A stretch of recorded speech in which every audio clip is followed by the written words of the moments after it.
Bismillahirrahmanirrahim.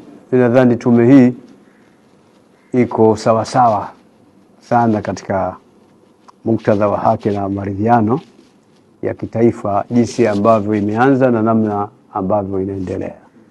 Naiona iko sawa sawa na matarajio makubwa mazuri, matokeo mazuri kutokana na tume hii. Tume naona ina weledi mkubwa na ina uwezo mkubwa na umahiri mkubwa, sababu hata mimi mwenyewe nimeitwa na tume kwa ajili ya kwenda kujaribu kuangalia maoni yangu au rai yangu. Kwa hiyo nimeona kwamba ina uwezo mkubwa na yaliyotokea kabla na yatakayokuja baadaye na hali halisi, naona tume inaweza ikafanya kazi nzuri sana, na nina hakika kwamba mpaka sasa hivi imefanya kazi moja nzuri sana. Kwa hiyo tume itatuweka mahali pazuri sana.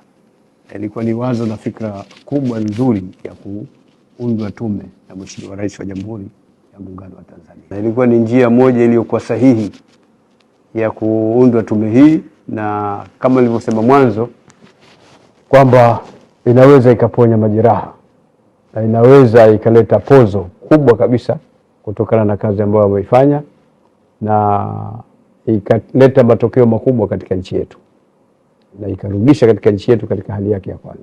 Ndio kazi yetu ya siku zote ambayo tunaifanya kwa kuhakikisha kwamba mambo yanakwenda vizuri na kusimama barabara katika kuhakikisha kwamba haki inatendeka, lakini kuhakikisha kwamba maridhiano na kuwepo na watu wanafikia katika usuluhisho uliokuwa mzuri. Ni muhimu kwa sababu ndio haki yetu kutafuta suluhu kwa ndani, kukaa, kusikilizwa, hata wenye madai, kila mtu anahitaji kusikilizwa, alafu kutafuta njia ya ufumbuzi kulifumbua jambo hili. Na ni juu yetu sisi kuweza kuyasimamia hayo na kuyashughulikia hayo kwa ukamilifu, ili kuhakikisha kwamba shughuli zetu nyingi tunazimaliza humu ndani ya nchi. Sio zitoke ndani ya nchi wakatuamulie watu wengine. Watu wengine hawana uamuzi juu ya mambo yanayotuhusu sisi ndani ya nchi yetu. Sisi ndio tunajua Tanzania, tunajua yaliyomo ndani ya Tanzania, tunajua siasa Tanzania, tunajua kila kitu ndani ya Tanzania na tunajijua wenyewe. Na hata tunavyoendesha mambo yetu tunajua si wenyewe. Tusitoe nafasi tena ya kusuluhishwa na watu wengine nje, wakati uwezo wa kuweza kujisuluhisha wenyewe ndani upo.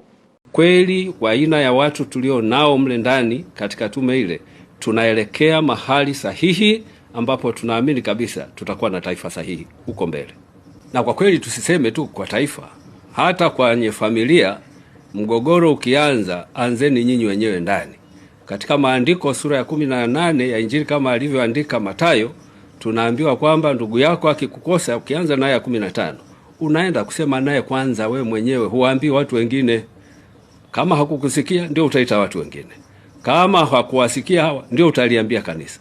Na kwa hiyo kwa kuanza sisi wenyewe ni kuonyesha ukomavu mkubwa kabisa. Na kwa miaka mingi tumefanya mengi sisi wenyewe tangu tumepata uhuru. Hatukwenda huko nje kupiga parapanda. Tutapiga parapanda pale tunaposhindwa. Hatukushindwana, hatukushinda, lakini tutatokea mahali ambapo tutafanya mambo haya yaonekane kwamba sisi ni taifa lilo huru, mawazo yaliyoko nje yatapokelewa pale ambapo hatukuweza sisi wenyewe. Lakini tumeshaanza kuonyesha tunaweza. Na kama tunaweza, kwa nini tutazame tu nje? Mawazo ya nje hatutayakataa, lakini hatuwezi kuyakimbilia hayo kama sisi wenyewe hatukushindwa. Kwa hiyo tunamshukuru Mungu kwa hatua hii kubwa ambayo tumefikia.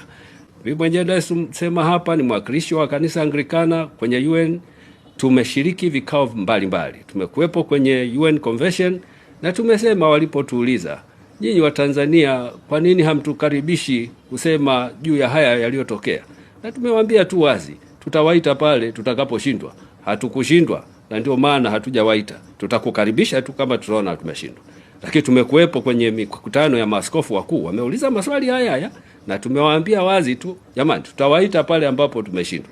Hata katika kanisa ikitokea migogoro, tunaanza wenyewe ndani, tukishindwa tuenda kwenye miamvuli mingine. Na kwa kuwa hatujashindwa, naamini tutatokea. Nimpongeze Mheshimiwa Rais na timu yake kwa namna ambavyo ameona kwa busara kuanza na tume hii. Habari gani Mwanakeo TV? Kama ni mara yako ya kwanza, tafadhali subscribe na turn on notification. Karibu katika ulimwengu wa siasa. Jina langu ni Diwakeo TV. Maria Sarungi ameonyesha kutoridhishwa na maneno ya viongozi wa dini kuhusu ripoti ya Jaji Chande.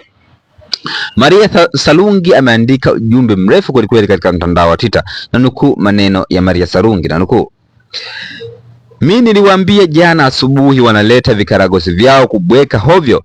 Hawa viongozi wa dini waliorubuniwa na akina Abduli ni shida. Eti hawa ndo wanatushawishi tukubali ripoti ya ile tume ya Jaji Chande ambayo hadi sasa imechakachuliwa ili wamsafishe mama yao, alafu waanze kulaumu waathirika. Waje na majibu ya nani alitoa oda ya watu kuuawa manyumbani. Mengine hatutaki kusikia. Miundombinu kuchomwa, watueleze kituo cha mafuta gharama yake ni maisha mangapi ya binadamu kama ni mjasiriamali. Watu waliuawa na risasi. Hizo risasi tunaweza kutrace kama ni za polisi na zilipelekwa vituo vipi? Na kama haina trace, watueleze zimeingizwaje, wakati Mange alitoa taarifa au tahadhari mapema kuwa Abduli akaingiza silaha kuua watu.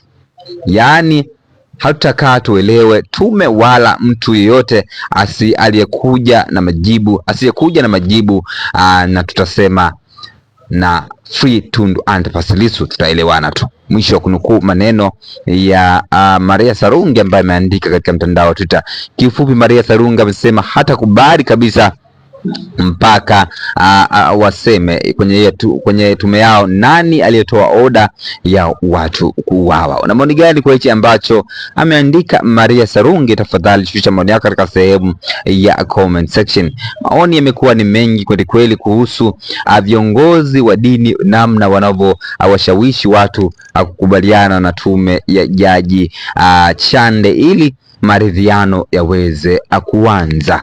Maoni yamekuwa ni mengi. Wa kwanza anaitwa anasema kweli kuna viongozi wa dini na pia kuna watumishi wa Mungu. Hao waliobwabaja hapo ni viongozi wa dini. Tofauti ni kwamba watumishi wa Mungu wanasimamia kweli na kukemea uovu. Lakini John Kitonga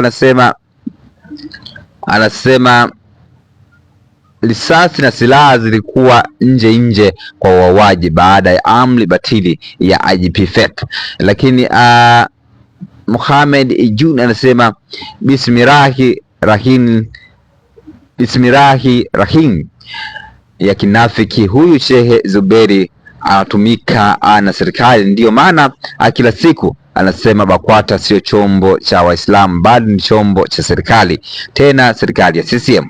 Lakini Mshua anasema hakuna viongozi wa dini hapo, hawa ni wahuni hawajawahi kusikia kukemea uhuni wote. Lakini mtu wa Mungu anasema ndio maana nimejitenga na siasa kwa sababu hawa ni wapuuzi wachache. Haya ni baadhi ya maoni ambayo umetoka katika chapisho la Maria Sarungi katika mtandao wa Twitter. Jina langu Diwakeo TV, kutana katika masuala ya kisiasa.